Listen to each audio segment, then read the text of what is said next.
Tax increment financing, TIFs for short. It's a tricky financing tool that aims to take property that's hard to develop and provide a mechanism to fund infrastructure improvements to make it easier to develop. A Supreme Court ruling last week stated that a portion of the property taxes used in TIFs cannot be used in TIFs. Well, that should jeopardize their usage, right? We caught up with commercial developer Burrow, who has overhauled the Peabody Hotel in Little Rock, developed the mall at Turtle Creek in Jonesboro using TIFs, and is planning to use a TIF district to develop the Bass Pro Shop Mall in North Little Rock. What does the future hold for that development and other TIF projects? Burrow shares his thoughts. Bruce, let's start off and talk about what projects have you utilized tax increment financing for? Really only one to date, and that's the mall at Turtle Creek in Jonesboro.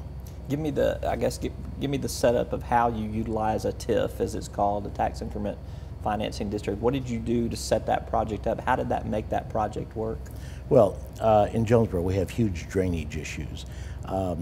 And in order to make this project work economically, we had to deal with the infrastructure of the drainage, and the city just didn't have the funding. So we were able to set up a tax increment district, or a TIF district, and raise about $7.5 million in funds that went for drainage, not only for our project, but for the whole community. We took 500 homes out of the floodplain.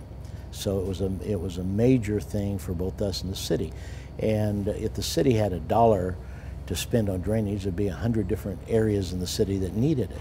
So you have to generate it yourself in order to create the pool of funds necessary to make the project work. And the district is confined. It's a quantifiable space, a quantifiable area, and that's why you can do those projects and hold that money within those districts like that. Exactly. We own the site where the mall at Turtle Creek is located, plus some of the peripheral land, and we put all that land into an improvement district, TIF district. You and I have talked about tax increment financing before on a couple of different occasions, but let's give a little bit of a primer for some viewers who may be coming to this debate a little bit late. Tax increment financing basically works in that the improvements made to the property are utilized to pay off infrastructure bonds, while the ad valorem taxes stay at the rate that they have traditionally been at until the bonds are paid off. Fair enough description? Well, that's exactly right. It's really not that complicated. People like to make it that complicated, but it's really not. It just depends on what side of the issue you're on. But primarily, you have a raw piece of ground, let's say, that is paying X number of dollars in ad valorem taxes. That never changes. That continues to go throughout the term. But when you create this new development, the taxes increase, and you're able to take that increment and use it to issue bonds, and those bonds retire infrastructure debt that would make the project work. Everybody talks about blighted area, and you know, North Hills is a great example of that. You have an area that's swamp, that has no redeeming value from an environmental standpoint. We've been able to obtain the largest 404 permit ever issued in the state from the Corps. We did our homework. We're using 68 acres of land of 210 that we own. The balance goes into flood storage and the balance goes into mitigation. Only 31 acres of that 68 was used that would be what we would call wetlands, but we put back nearly 100 across the street, so we did 3 for 1. So what happens is once you create that new development, you're able to use those funds to issue bonds and to use that funding for the infrastructure, roads, sewer. Now, the Supreme Court has recently ruled just last week that the first 25 mills of a county's ad valorem taxes have to be frozen for the schools within that particular geographic boundary. How does that impact tax increment financing from your point of view? Well, from our perspective, what the Supreme Court did was affirm the lower court in Fayetteville. They did 2 things. One is they came out and said that the tax increment financing is a constitutional issue that can be utilized for development. And they also came out and said that 25 mills under Amendment 74, which the people voted on for schools, could not be touched. Mm-hmm. So how does it impact us directly with regard to North Hills? Not really. If you look at, and this has been kind of lost in the debate, if you go back and talk with the Jonesboro City or city schools, you'll find out that we offered a pilot program. That's payment in lieu of taxes. So even though the TIF was set up, we were still paying the school an additional part of what we were generating, the new taxes that they would get. And then at the end of the bond term, they also get that money. So we're able to do that. In North Little Rock, I believe there's 41 mills. So 25 will be to the schools as it was, and 19 will be able to be used in TIF. That's the way we developed our model when we looked at whether this project could succeed or fail. So we really didn't get impacted too badly from the 25 mills.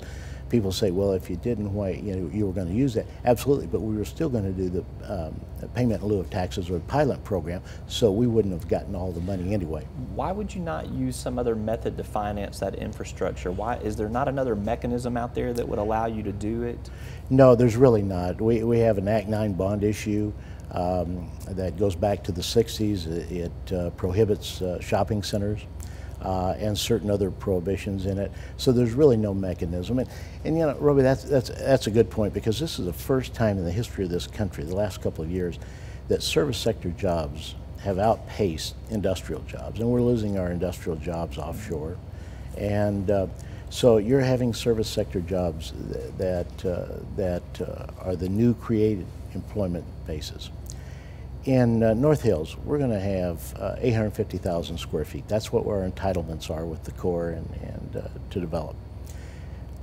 In our business, 850,000 square feet, you have 2 full-time equivalent jobs per 1,000 feet. So you've created 1,700 new jobs.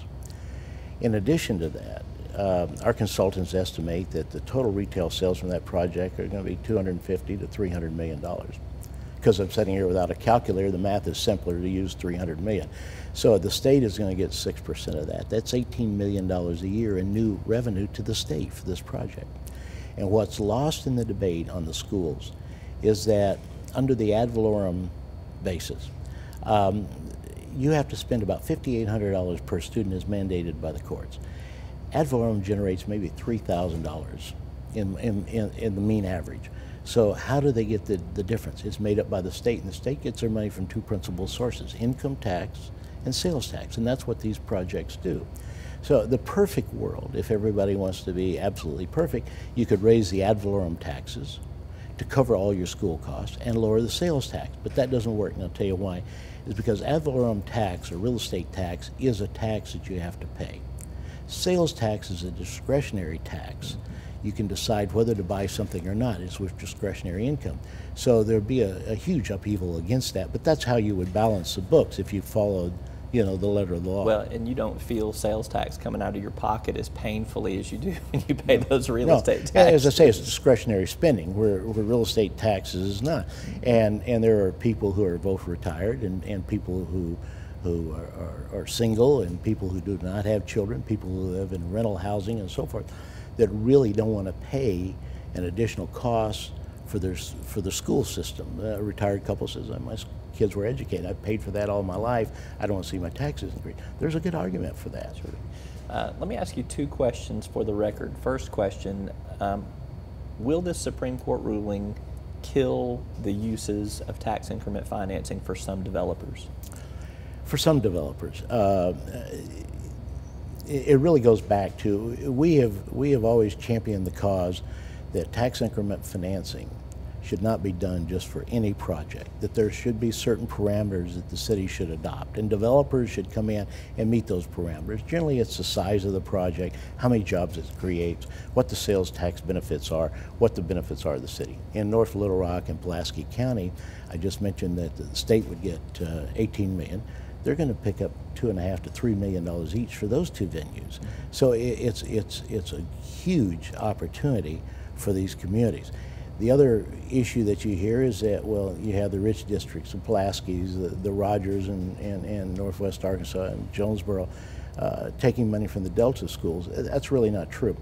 Delta schools, in addition to the 5,800, there are certain school districts that get more per student depending upon the number of free lunch programs and those kind of things, where we have to help people who are not in a position to help themselves. Well, in some of these communities, you have a declining ad valorem tax because there's no growth. That means that their subsidies from the state are even larger. So if it wasn't for the Little Rocks and the Rogers and the Fayettevilles and Springdale and Bentonville and Jonesboro and Hot Springs and some of these principal retail areas, you wouldn't be generating the income that helps the whole state. So that issue just doesn't wash. Other question for the record, tell me where you are with the shops at North Hills. Is it still a green light go? Yeah, we're hoping to close on the ground in August and start our site work in September. It was ironic because I looked at last night, we had to, every 30 days we have to pump additional money to extend our option, and it's the first. So I was looking at the contracts last night and looking at that, it was '01, and here I am in '07, 6 years later, and we're still standing. You know, it was a huge fight with regard to the environmental issues. We got the Corps permit, and then there was a group that sued the Corps over the permit, and we interpleaded in that case, and we were able to prevail, as was the Corps, and keep the permit intact. And then you go back and you find that the people who use the environmental issues actually in one pocket are being paid by a marketing group that's protecting some of the existing businesses. And you know, that's just not fair, but you know, we're not going to say anything about it. We're moving forward. We hope to close in August, hope to get started on this project. We've retained the architect, they're aboard, the engineer's been aboard. We spent a lot of money to date without closing on the ground, and it's a deal we're going to do.